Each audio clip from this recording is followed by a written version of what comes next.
Mapagpalang araw po sa inyong lahat. Welcome to DJ Sean Stories. Turn on your notification bell, like and subscribe para sa crime stories araw-araw. Sabi nga po ng ilan, pagdating sa pera o mga investment ay huwag po basta-basta magtitiwala kahit na kaibigan mo pa o kamag-anak mo pa dahil minsan sila pa ang magpapahamak sa iyo. Katulad nga po ng ating istorya ngayon. Ang kwento natin ngayon ay nangyari po sa UK, England, kung saan ito po ay naging laman ng maraming balita dahil isang lalaki pong mayaman ang naghirap dahil sa babaeng kanyang napangasawa. Paalala lang po, sa ating kwento ay may mga terms o salita po kayong maririnig na baka maguluhan kayo. Pero susubukan po nating ipaliwanag ng mas maayos. Ang England ay ang pinakamalaki at pinakamataong bansa sa UK. Kilala nga po ang England dahil nandoon ang British Royal Family, UNESCO World Heritage Sites tulad ng Stonehenge at Lake District. Isa nga pong lalaki ang nawalan ng bahay at nawalan ng maraming pera matapos pong maloko ng kanyang sariling asawa. Nakunan po ang lalaki ng 300,000 pounds o 20 million pesos. Dagdag pa dyan, nakakuha din ang asawa niya ng pera sa kanyang mga kaibigan ng halos 2.4 million pounds o 165 million pesos. Ang laki po, hindi ba? At magtataka po talaga kayo kung paano nangyari iyon. Ang lalaki pong naloko ay kinilalang si Christopher Forte, 36 years old na isang British citizen. Siya rin po ay isang software contractor. Siya ay isa sa 4 na anak ni Tony at Hill Forte. Malayo pong kamag-anak ng Rocco Forte family. Ang Rocco Forte family ay isang mayamang pamilya na nagtatag ng mga sikat na hotel sa UK. Ang naging asawa nga po ni Christopher ay si Juliana Postman o mas kilala bilang Leah. Si Leah po ay 43 years old noon na mula Indonesia. Nagkakilala po ang dalawa noong taong 2011 sa isang hotel kung saan pareho silang nagtatrabaho sa isang IT firm. Si Leah po ay nagpunta sa London nang siya ay 20 years old pa lamang para magtrabaho.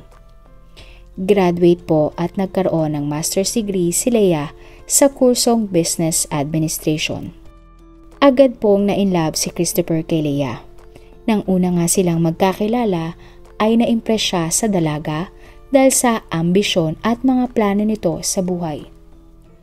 Naniwala po si Christopher na si Leah ay isang strong at independent woman. Para po kay Christopher, matapang na babae si Leah dahil hindi naman po siya pupunta sa kabilang panig ng mundo at malayong lugar kung wala po siyang magandang pangarap. At kalaunan nga po ay doon na nagsimula ang kanilang relasyon. Makalipas ang ilang buwan, pinakilala ni Christopher si Leah sa kanyang mga magulang at nagustuhan naman nila agad si Leah. Kahit nga po mga kapatid at kaibigan ni Christopher ay natutuwa din kay Leah. Ayon nga po kay Christopher, si Leah ay small but terrible. Matalino, palangiti, at mabait. Habang tumatagal nga ang kanilang relasyon, tingin ni Christopher ay kailangan niyang protektahan si Leah. At tama nga siya, dahil isa pong ex-boyfriend ni Leah ang pilit siyang kinokontak noon. Sinabi ng ex-boyfriend ni Leah kay Christopher na may utang daw sa kanya si Leah na 12,000 pounds o 825,000 sa pesos. Sinabi din ng lalaki na si Leah daw ay isang baliw. Hindi na lang daw po pinansin ni Christopher ang lalaking nanggugulo sa kanya at kay Leah dahil tingin niya ay wala nga ito sa tamang katinuan. Pero nang panahon din na iyon, nagsimula na pong lumabas ang mga isyo ni Leah. Nang girlfriend pa lang po ni Christopher si Leah ay nakikita niya ang cellphone nito na nag-iilaw po ng red at green. Ang rason pala ay tinitingnan ni Leah ang stock market trading noon. Ang stock market trading ay isang uri po ng investment kung saan ang mga stocks o share po ng isang kumpanya ay binabuy and sell. Pwede ka pong kumita sa paraan na ito, pero pwede ka din pong malugi kung hindi ka marunong o hindi mo nga po napag-aralang mabuti ang mga kumpanyang gusto mong i-buy and sell. Ayon po kay Christopher, ang tawag sa ginagawa ni Leah ay spread betting o nagsusugal na po ito. Pero para po kay Leah, hindi daw po sugal ang kanyang ginagawa kung hindi day trading. Tinanong naman ni Christopher si Leah kung saan niya nakukuha ang perang pang-invest at sinabi naman ni Leah na kumikita nga siya ng pera dahil nga sa magandang takbo ng kanyang spread betting sa stock market. Pero sa katotohanan po, ang ginagawa talaga ni Leah ay spread betting at hindi investing. Ibig sabihin po ay tumataya siya at hinuhulaan lang niya kung ang isang kumpanya ay tataas po ba o bababa ang market value nito. At kung tama nga po siya ng hula ay kikita siya, pero hindi po siya magkakaroon ng shares ng kumpanyang iyon. Sa stock trading po kasi, kapag ikaw ay bumili ng stocks, ikaw ay magkakaroon ng shares sa kumpanyang iyon. At kapag nga po tumaas ang presyo ng bahagya, ay pwede mo itong ibenta at ikaw ay kikita. At dahil nga po spread betting o spread trading po ang ginagawa ni Leah, hinuhulaan niya lang po kung ang stocks ba ng isang kumpanya ay bababa o tataas ang market value. Sa madaling salita po, parang sugal po ito sa stock market. Bawal o illegal nga ito sa karamihan ng bansa o merkado. Pero may mga ilang bansa po o platform na pinapayagan ito. Kapag nga daw tama ang pusta mo, ang tawag sa kinita mo ay winnings o panalo. Ayon nga po sa mga balita, ang araw-araw na panalo ni Leah ay 500 pounds o 34,000 sa pesos at paminsan-minsan siya po ay nalulugi ng 200,000 pounds o 13,000 pesos. Ang ganitong pera na kinikita ni Leah ay sinasabi ngang malaki din ang kanyang ini-invest o pinapasok na pera sa spread betting. Nung una, hinayaan lang po ni Christopher si Leah dahil pera naman niya ang kanyang ginagastos. Pero kalaunan, ito na pala ang simula ng pagkalulong ni Leah sa pagsusugal. Matapos nga po ang 7 buwan ng kanilang relasyon, nagsama na sa iisang bahay sina Christopher at Leah. Isang araw, nakatanggap si Christopher ng isang tawag mula sa kanyang katrabaho na nagsasabing maraming tao ang nagbibigay ng pera kay Leah para gamitin niyang pantaya o i-invest nga sa stock market. Pero sa kasamang palad po, nalugi at nawala nga daw ang mga perang ito. Naggalit ang mga tao kay Leah at nagpunta nga sa bahay ni Christopher. Pero bilang mabuting boyfriend, ipinagtanggol ni Christopher si Leah at hindi po nagalit. Ayon po kasi kay Christopher, nawalan din ng pera at trabaho si Leah dahil sa mga nangyari. Naniwala din po noon si Christopher na hindi dapat sisihin ng kanyang mga katrabaho si Leah dahil nga ang stock market ay pabago-bago at hindi madaling hulaan kaya posible ngang malugi. Naawa nga po si Christopher kay Leah nang makita niyang naging balisa ang kanyang girlfriend sa mga nangyari at madalas na umiiyak. Kaya para kay Christopher, kailangan niyang bantayan si Leah para hindi na nga po maulit ang mga nangyari. Pero ang hindi alam ni Christopher at matapos nga ng ilang buwan ay nagpatuloy pa din sa stock market spread betting si Leah. At lagi nga itong tutok na tutok sa stock market. Isang beses nga po ay tiningnan ni Christopher ang cellphone ni Leah. Nakita niya na ang perang pinapasok ni Leia ay nagkakahalagang 800,000 pounds o humigit kumulang 55 million sa pesos. Nagulat po si Christopher pero ang dinahilan daw ni Leia sa kanya ay practice trade daw ito o mock trade lang po. Ang ibig pong sabihin ay parang trial lang iyon at wala talaga siyang perang ininvest. Kahit na nga po ganon ang sitwasyon, ng June 2014, nag-propose po si Christopher kay Leia. Sila ay pumunta sa Sumatra, Indonesia para nga makilala ang pamilya ni Leia. Ayon kay Christopher, mabait naman ang pamilya nito at nakatira lamang sa isang simpleng bahay. Lang taon din nga po na iyon ay nagpakasal sina Leia at Christopher. Gumastos po sila ng 20,000 pounds o 1.3 million pesos para sa isang civil ceremony sa isang hotel. Nagkaroon pa nga po sila ng pangalawang kasal matapos ang ilang buwan para sa mga kamag-anak ni Leia na Chinese-Indonesian na ginanap naman sa Indonesia. At matapos noon ay nagkaroon sila ng isang paradise honeymoon sa Bali. Dahil nga mag-asawa na sina Christopher at Leia, madali nang makakakuha si Leia ng visa sa UK. Pero para po kay Leia, ayaw daw niyang isipin ng mga tao na pinakasalan lang niya si Christopher para makakuha ng visa. Kaya naman, iminungkahi ni Leia na kailangan niyang maipakita sa immigration na siya ay maraming pera sa bangko. At dahil nga po dito, nagsimulang manghingi si Leia ng mga pera kay Christopher. At dahil nga po mahal na mahal niya ang asawa, hindi na po namamalaya ni Christopher na bigay na lang siya ng bigay ng pera kay Leia. Lumapit din si Christopher sa kanyang mga magulang para makatulong nga sa visa application ni Leia. Ang mga magulang ni Christopher na si Tony at Hill ay pareho pong 68 years old.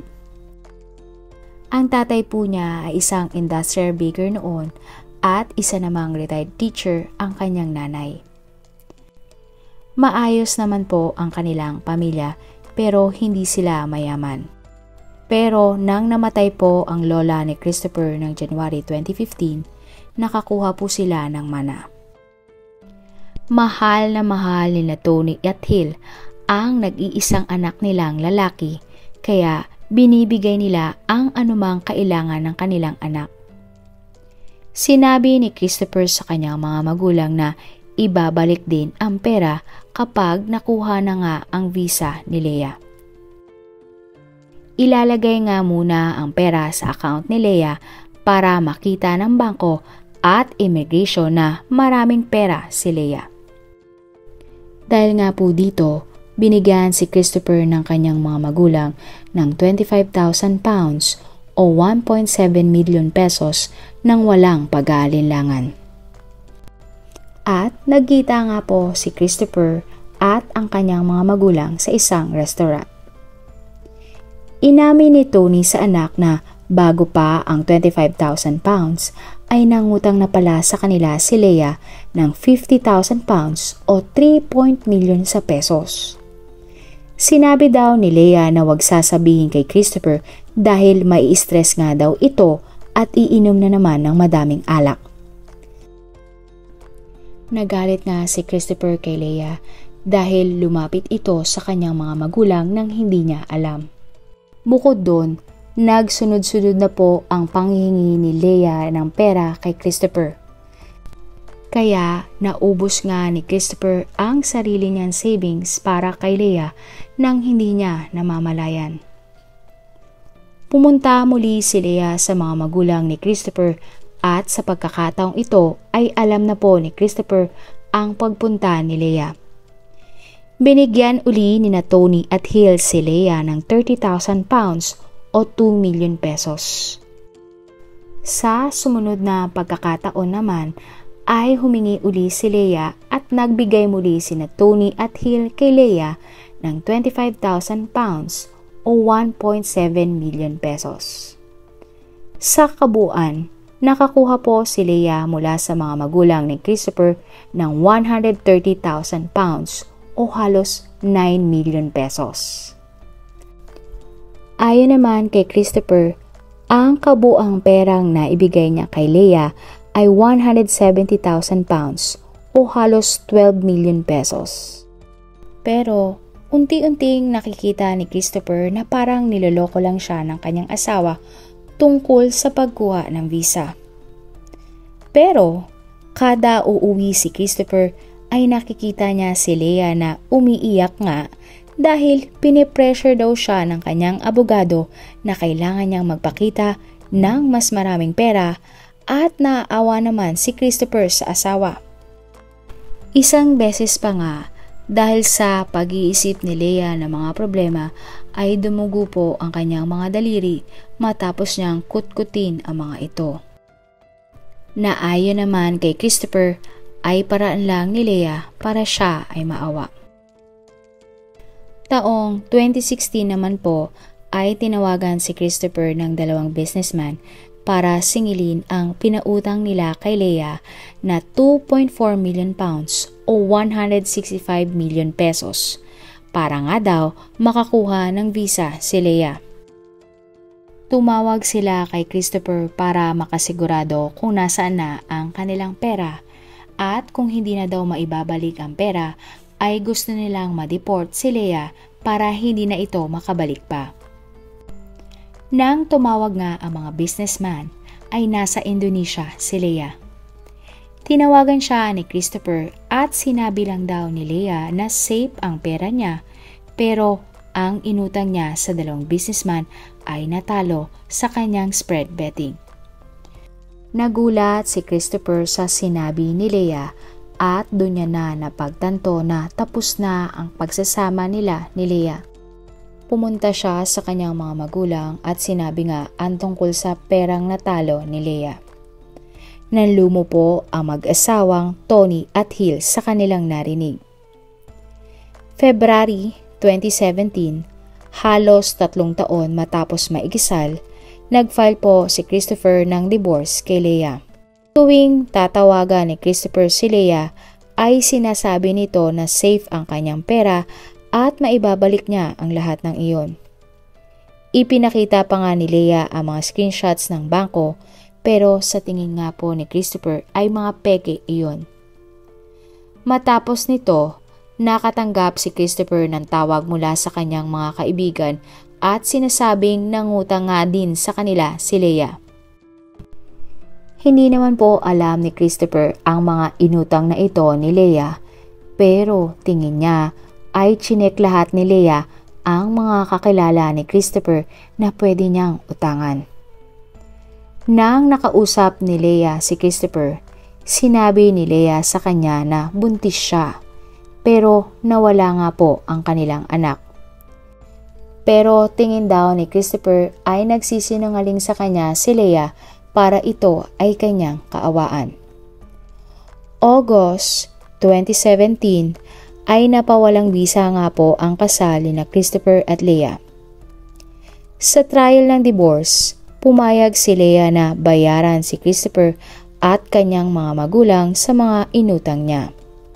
Pero ni minsan po ay wala daw natanggap si Christopher mula kay Leah. Nalaman din niyang nakabalik na pala sa UK ang dating asawa, nakakapagtrabaho na ulit at madalas daw umaalis at nagbabakasyon. Samantalang si Christopher naman po ay nakikitira na lamang sa kanyang mga kamag-anak at wala nang natirang pera. Tinawagan nga ni Christopher si Leah para sabihin na ilalabas niya sa press ang tungkol sa mga nangyari. Nagpaawa pa ulit si Leah at sinabing huwag gagawin iyon. Tinawagan din ni Leah ang mga magulang ni Christopher at sinabi lang ng mga ito na isa siyang kriminal at dapat mawala na sa buhay ng kanilang pamilya. Pero hindi po maituturing na isang kriminal si Leah dahil wala naman pong kaso laban sa kanya. Nagpunta sa mga pulis ang mga magulang ni Christopher pero sinabihan lang sila ng mga ito na ang kaso nila ay isang civil matter. Ayon po kay Christopher, nagalit siya kay Leah at sa mga kumpanya ng sugal. Para sa kanya, dapat nga ay managot din ang mga kumpanyang ito. Masama ang loob ni Christopher kay Leah pero naaawa din siya sa dating asawa at sa tingin niya ay mag-isa na nga lang itong namumuhay. Pero ang hindi daw po mapatawad ni Christopher ay ang ginawa ni Leah sa kanyang mga magulang. Ayon sa kanya, pwede pa siyang magtrabaho pero ang kanyang mga magulang ay hindi na dahil nga matatanda na ang mga ito at ang lahat ng pera ay binigay nila kay Leah. Sinisisi din ni Christopher ang sarili dahil siya daw nga ang nagpasok kay Leah sa kanilang pamilya. Ang pagsisisi nga na ito ay dadali niya nga daw habang buhay. Sa huli, tingin ni Christopher kay Leah ay hindi matinong tao at isang con artist na puro pagpapanggap lang ang ipinakita sa kanya maging sa kanyang pamilya. Kalaunan, sinimulan na pong hanapin at habulin si Leah ng kanyang mga pinag-uutangan kaya nagsinungaling siya sa mga ito. Para maiwasan ang bankruptcy, pumirma si Leah ng isang individual voluntary agreement sa kanyang mga pinagkakautangan upang bayaran ang kanyang mga utang sa paglipas ng panahon. Pero hindi niya po sinabi na mayroon pa siyang naunang utang na 91,000 pounds o 6.2 million pesos sa CMC spread bet o ang kanyang pinagsusugalang app. Ito nga yung app o trading platform na ginagamit ni Leah habang siya ay nangungutang ulit sa bangko. Sa app na ito, dito niya po dinala ang kanyang mga inutang at pinangsugal. Sa kabuuan, halos 269 million pesos po ang kanyang mga inutang at pinatalo sa pagsusugal. Kaya naman, dahil po dito, kinasuhan si Leah na making a false representation for the purpose of obtaining approval of creditors. Siya nga po ay ikinalong at hinatulan ng 1 taon sa bilangguan. Ibig sabihin po, siya ay nakasuhan ng mga bangkong kanyang inutangan dahil siya nga ay nagsinungaling dito. Pero hindi po siya nakulong dahil sa kanyang mga inutangan. Si Leah ay kailangan din po magtrabaho ng 200 hours of unpaid work at dapat umattend ng 20 hours ng rehabilitation dahil nga sa kaadikan niya sa pagsusugal. Sa huli, inamin ni Leah na ang ibang pera ay binigay niya sa kanyang mga magulang at kapatid pero madami nga sa mga ito ay natalo sa sugal. Sa lahat ng ito, kahit kailan nga po ay hindi nakulong si Leah dahil sa mga nakuha niyang pera kay Christopher sa mga magulang nito maging sa mga ibang tao. Ang nakakalungkot nga po ay nawala ang lahat kay Christopher maging sa mga magulang nito pero hindi po nanagot si Leah para sa mga perang kanyang kinulimbat. Marami pong salamat sa inyong panonood. Huwag kalimutang i-follow at mag-subscribe sa iba pa nating YouTube channel katulad ng Manila Boy Wonder Philippines at Tagalog Facts at Mysteries by DJ Sean. Mapagpalang araw po hanggang sa susunod na episode. Salamat sa lagi niyo pong pagtutok araw-araw. God bless everyone!